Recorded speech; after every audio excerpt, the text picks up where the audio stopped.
ক্রেতাদেরও কোনো অভিযোগ আমরা এখানে দেখতে পেলাম না। এটি অনেকটা পজিটিভ সাইন। তিনটি প্রতিষ্ঠানকে 25,000 টাকা যা সতর্কতামূলক জরিমানা আরোপ করা হয়েছে। কারণ বাজারে লেবু আমরা দেখলাম 40 টাকা হালি, অর্থাৎ প্রতি পিসের দাম 10 টাকা পর্যন্ত বিক্রি হয়েছে।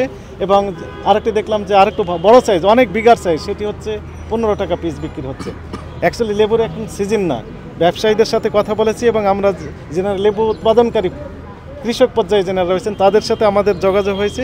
ওনারা বলছেন যে হয়তো 10 দিনের মধ্যে লেবুগুলো আবারও বাজারে পর্যাপ্ত পরিমাণে আসবে। আমাদের একটু আস্তে আস্তে এগিয়ে যেতে হবে, এটা একটা বিষয়।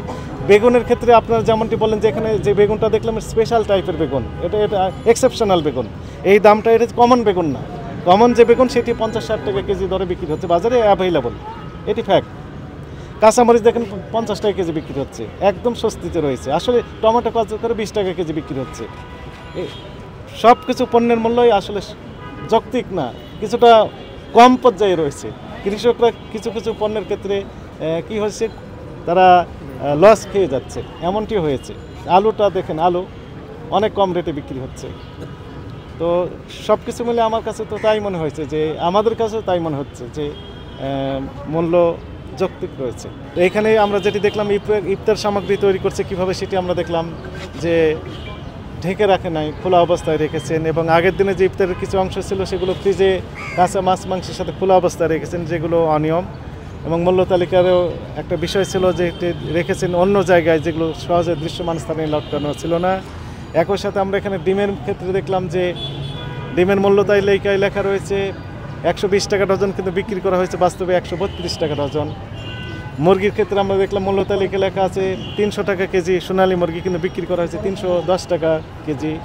এবং কোথা থেকে ক্রয় করছেন তার ক্যাশ মেমো যদি দেখান, সেক্ষেত্রে উনি বললেন যে কি দেখালেন, ক্যাশ মেমো ওনার কাছে নিজেই, অর্থাৎ নিজেই লিখছেন ক্যাশ মেমো, যদিও সেই ক্যাশ মেমোতে মূল্যের কথা লেখা ছিল না, শুধু ওজনের কথা লেখা ছিল যে কী পরিমাণ উনি কিনেছেন। তো এরকম অনিয়ম আমরা খেয়াল করলাম।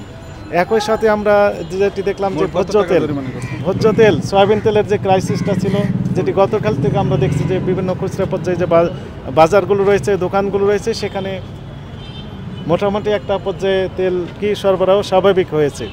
এখন তেলের আর ক্রাইসিস আমরা দেখতে পাচ্ছি না। একই সাথে শাকসবজি সহ অন্যান্য যে নিত্য প্রয়োজনীয় পণ্য রয়েছে সেগুলোর পর্যাপ্ত সরবরাহ আমরা খেয়াল করলাম, কোনো ক্রাইসিস আমরা দেখতে পাইনি।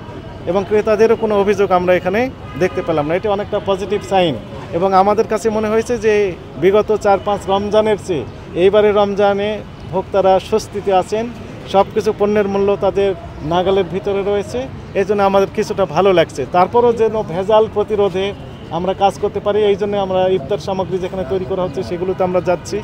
একই সাথে নিত্য প্রয়োজনীয় পণ্যের মূল্য যেন স্বাভাবিকই থাকে, তারা কোনো রকমের যেন কারচুপি বা কারসাজির আশ্রয় নিতে না পারে, এই জন্য আমাদের যে তদারকিমূলক যে কার্যক্রম সেটি চলমান থাকবে। তিনটি প্রতিষ্ঠানকে 25,000 টাকা যা সতর্কতামূলক জরিমানা আরোপ করা হয়েছে রমজানের দিন যেহেতু, সেক্ষেত্রে আমাদের যে ভিজিল্যান্স টিম এটি জোরদার করা হয়েছে। এই অপরাধ যদি পুনর্বার সংগঠিত করে, drastic action will be taken against them.